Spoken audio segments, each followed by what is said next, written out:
What's up, guys? I know, different setting. I don't even have my tripod, but whatever. I'm gonna show you some of the highlights from this past weekend's fights. Two of our fighters from Warrior Evolution MMA. I know I sound a little funny, but two of the fighters stepped into the cage, and by no means this video is for highlights, and I'm gonna show you and give you my opinion on it.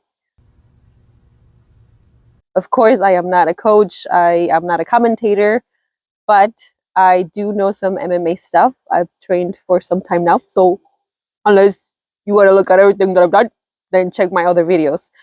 But quick shout out to my coaches and all of the coaches that were at the cage, of course, the day of the fights, and the ones that couldn't attend. Shout out to them because you guys put up so much stuff. Like, you guys do so much for us, and I don't think we appreciate you enough. As well as the family and friends that came to the fights, the people that watched online. Thank you guys for your support. And as always, thank you to everyone that is watching. Or else, I don't thank you.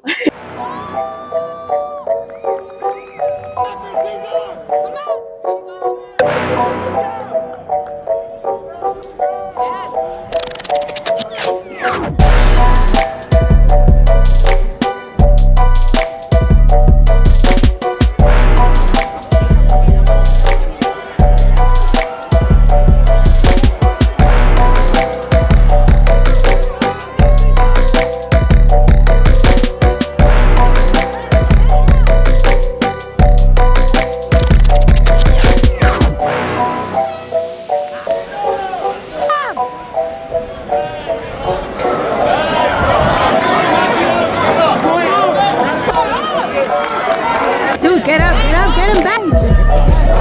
Get him back! Punch his face! Punch! Yeah, give me some. Yes! Punch him!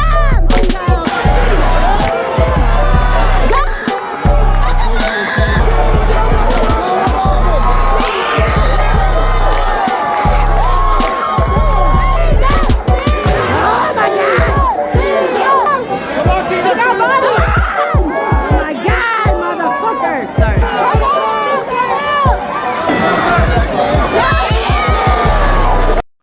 So I don't know if you guys saw anything, and you guys let me know in the comments if you saw any of that, but just based on my experience, when we first step into that cage, there are two things that could happen. One thing, you feel really comfortable, you feel really good, and you're like ready to go, and you feel like yourself. Or you have that fight or flight response where you want to get out of there and the adrenaline dump hits you and everything goes black and you can't hear the coaches, you can't hear anything, and you just get scared.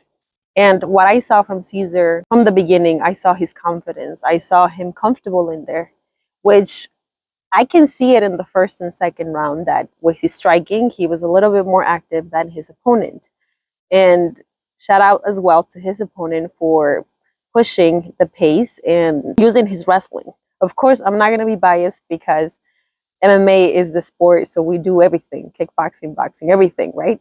And wrestling is a big part of what we do. So what his opponent did was smart of him, but of course, Cesar, when the first two rounds, his striking was pretty good.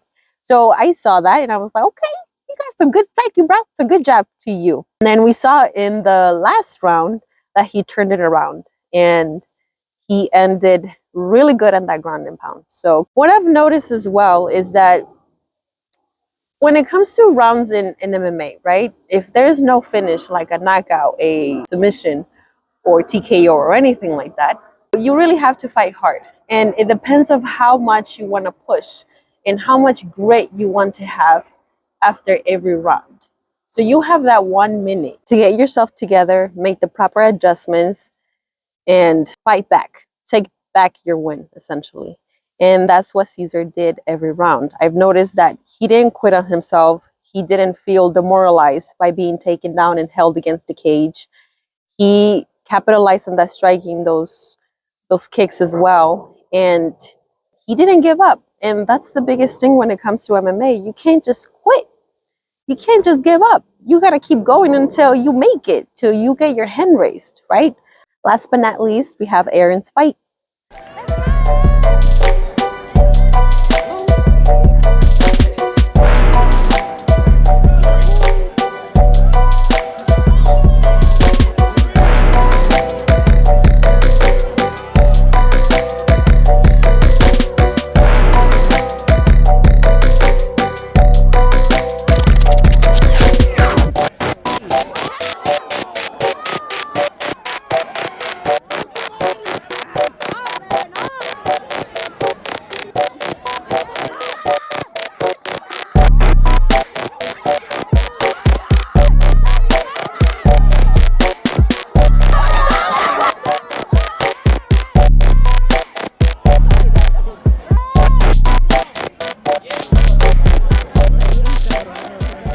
Similarly, like Cesar's, there was a lot of wrestling against the cage, and of course, the guy dropped him on his back, and there was a lot of that. But there were a few highlights where Aaron came back strong and did some striking and almost TKO'd him. So that was impressive. But of course, when it comes to the judges and their scoring system, we have no control and no power over.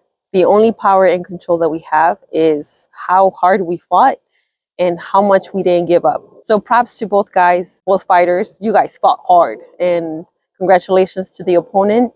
But there's always a comeback, and the comeback is stronger than the setback. We can't always get what we want, and we're always going to have those lessons to be learned and those drawbacks, and we always have to learn from them. So I always think, like, what was the lesson here? Why did this happen, right?